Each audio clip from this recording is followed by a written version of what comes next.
Cerita berlanjut saat Mochi bertanya kepada Ketua Si tentang keberadaan Tesun. Namun terlihat Ketua Si seperti enggan menjawab terus terang.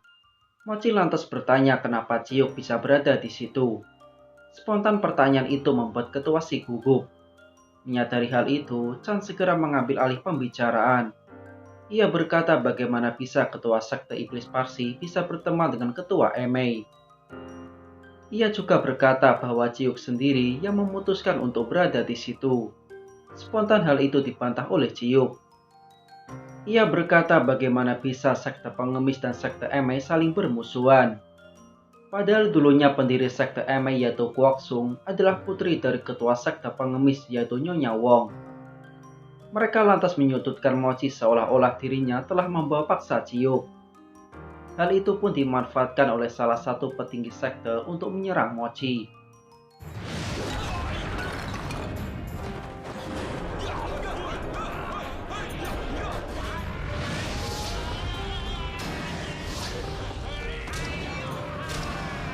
Namun terlihat kedua petinggi itu bukanlah tandingan Mochi.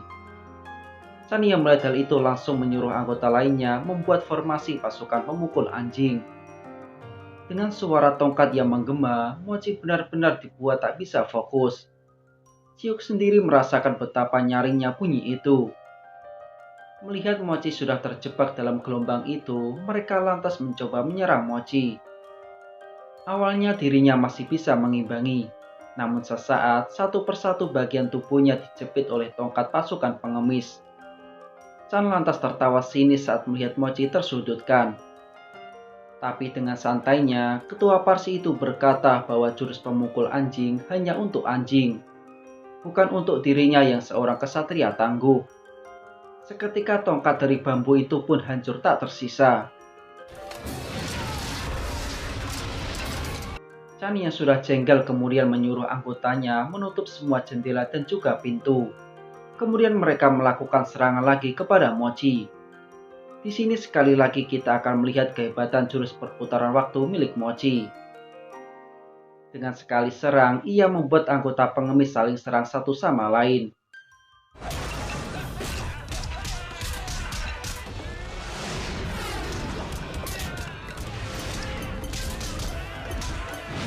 Hal tersebut pun terus-menerus terjadi. Hingga saat Mochi disudutkan oleh tongkat-tongkat itu, ia lantas memindahkan rasa sakit itu kepada orang di belakangnya. Kedua petinggi sekte pun tak tinggal diam. Terjadilah adu kekuatan antara Mochi dan kedua penyerangnya. Sesaat ia mengarahkan energi itu kepada pasukan yang hendak menyerangnya, dan seketika semuanya pun terpelanting. Namun bebarengan dengan hal itu, Chan justru menyandera Ciuk. Spontan Mochi mengatai tindakan Chan adalah hal memalukan. Di sini petinggi sekte juga memarahi Chan dan mengajaknya bertarung secara jantan. Melihat ketua Si tidak dalam pengawalan, Mochi segera menyusup dan menangkap ketua sekte pengemis itu. Hal itu ia lakukan agar sesuai atas apa yang dilakukan oleh Chan. Di tengah perdebatan itu, mereka dikagetkan dengan suara seruling dari luar.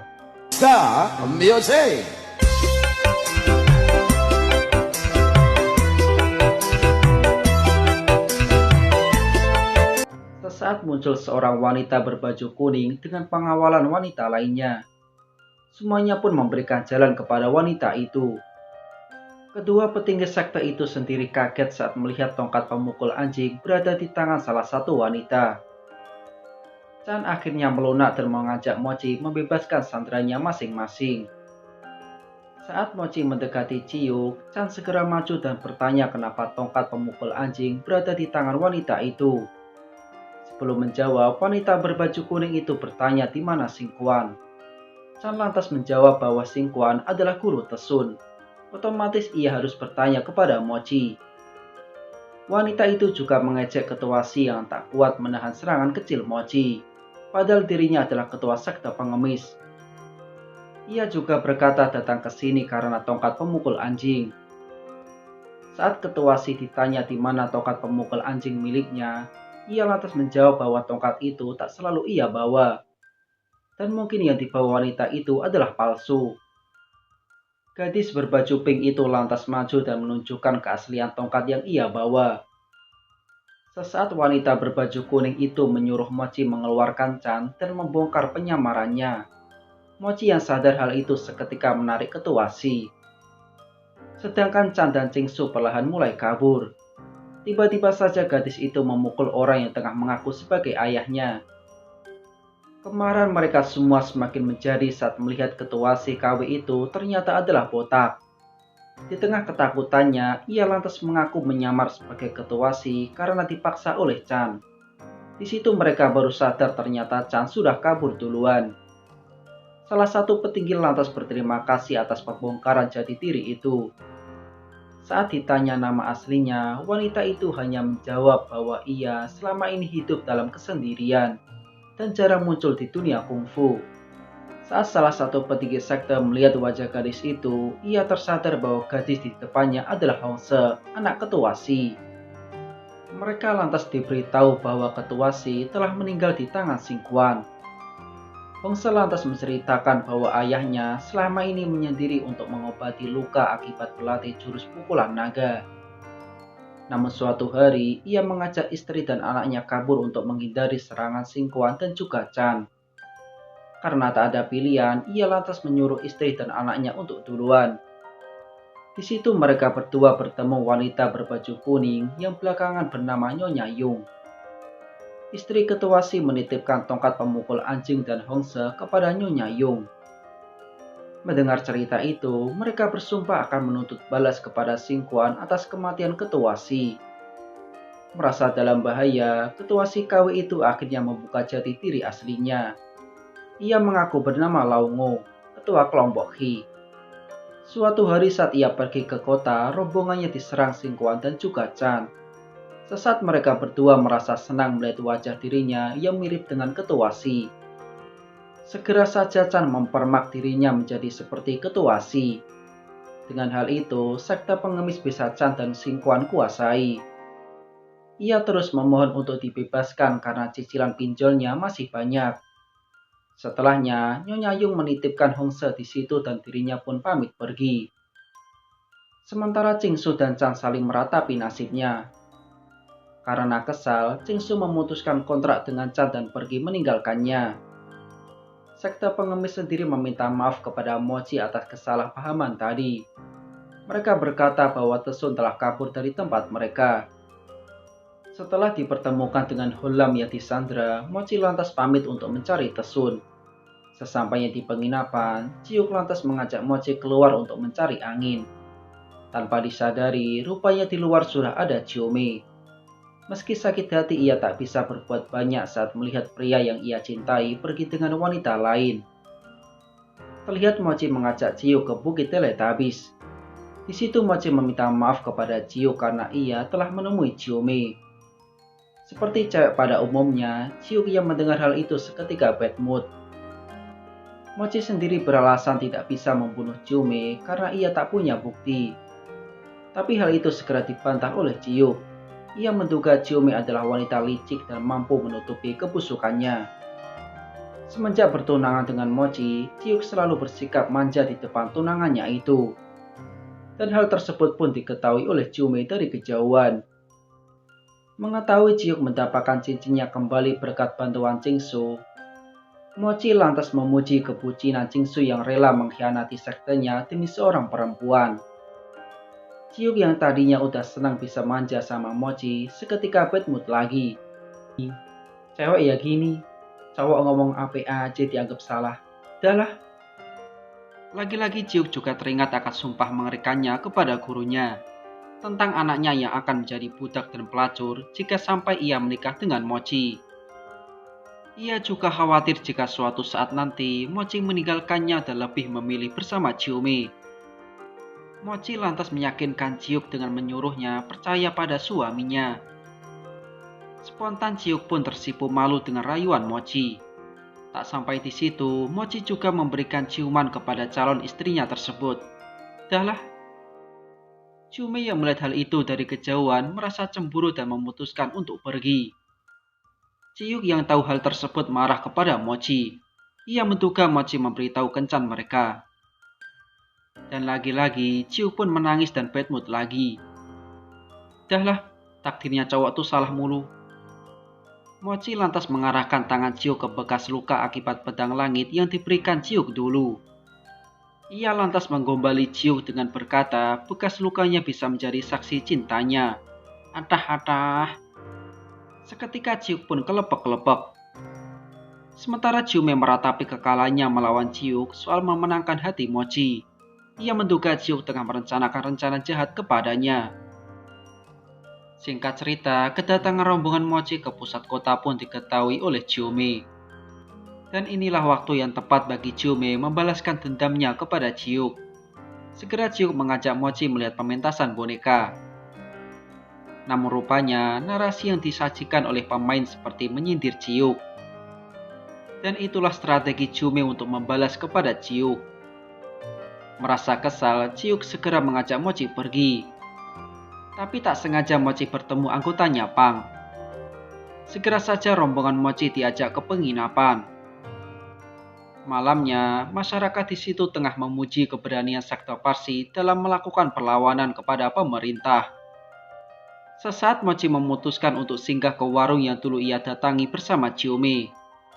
Dan benar saja, terlihat Ciume yang tengah mabuk. Di hadapan Mochi, Ciume kembali mengingat bahwa dulu ia dan Mochi berada di meja itu. Bahkan Ciume memesan minuman dan makanan sama seperti waktu bersama Mochi.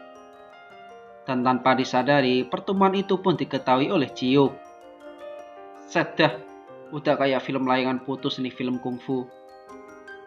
Dalam kesedihannya, Ciume menyesali ia terlahir sebagai tuan putri dan menjadi musuh Mochi. Ia ingin menjadi wanita biasa yang glow up sehingga bisa bersanding dengan Mochi. Ciuk yang sudah tak tahan memutuskan untuk pergi. Ciume juga sudah tahu kalau Mochi dan juga Ciuk sudah bertunangan. Setiap kata manis Mochi kepada Ciuk membuat hati Ciume teriris-iris. Mochi sendiri masih dilema dengan keadaan ini. Sesaat Ciume menunjukkan bekas luka gigitannya di tangan Mochi. Dan untuk kembali mengingatkannya, Ciume menggigitnya sekali lagi. Kemudian ia membisiki Mochi dengan berkata ia sangat membenci Mochi seumur hidupnya. Ciume seketika pergi setelah melakukan hal tersebut.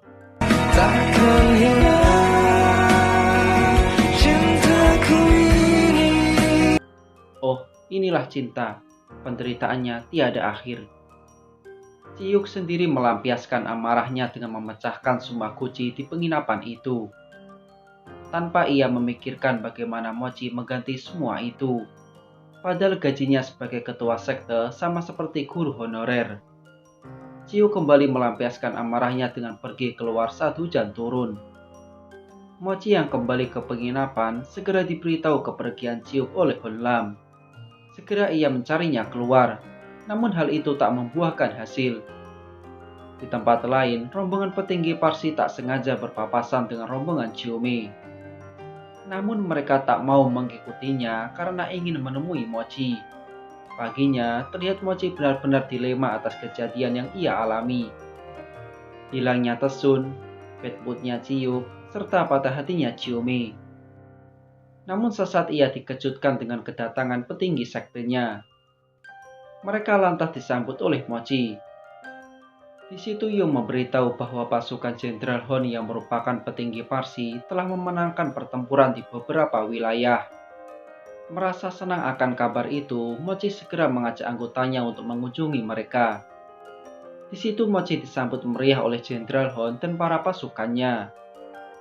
Setelahnya, terlihat kakek Mochi yaitu elang beralis putih setuju akan pernikahan Mochi dan Ciuk. Ia menyuruh Mochi segera gaspol melaksanakan pernikahan itu. Semuanya pun senang akan kabar tersebut. Mereka tak bisa membayangkan jika ketua mereka malah menikahi Ciume. Namun terlihat Mochi masih enggan memberikan jawaban deal. Yung lantas mempunyai usul. Ia meminta elang beralis putih datang ke gudang untuk menemui Guru Chang. Dengan perintahnya, Mochi pasti akan nurut.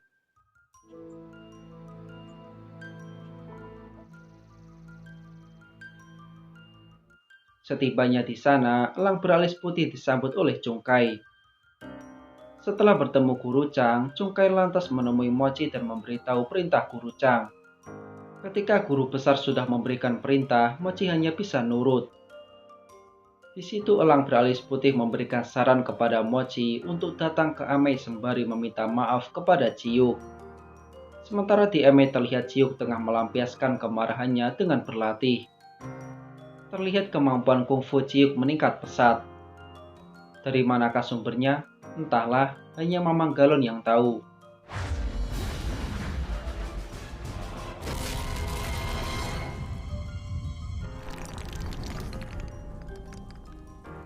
Ciume sendiri mendapatkan informasi dari mata-matanya bahwa Tesun tengah disekap di kuil Shaolin. Namun sesaat ia harus menghindari serangan yang tiba-tiba itu. Rupanya itu adalah ulah Chan.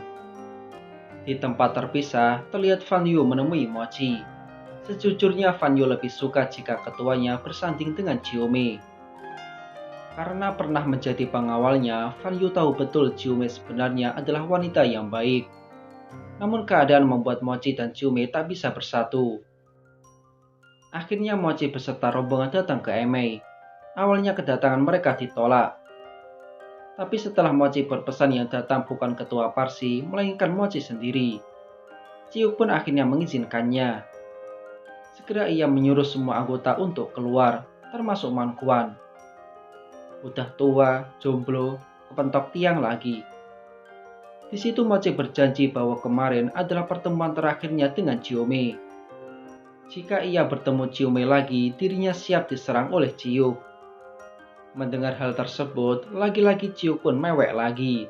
Dahlah, sampai bertemu di cerita selanjutnya. Bye-bye. 你将我千刀万剐，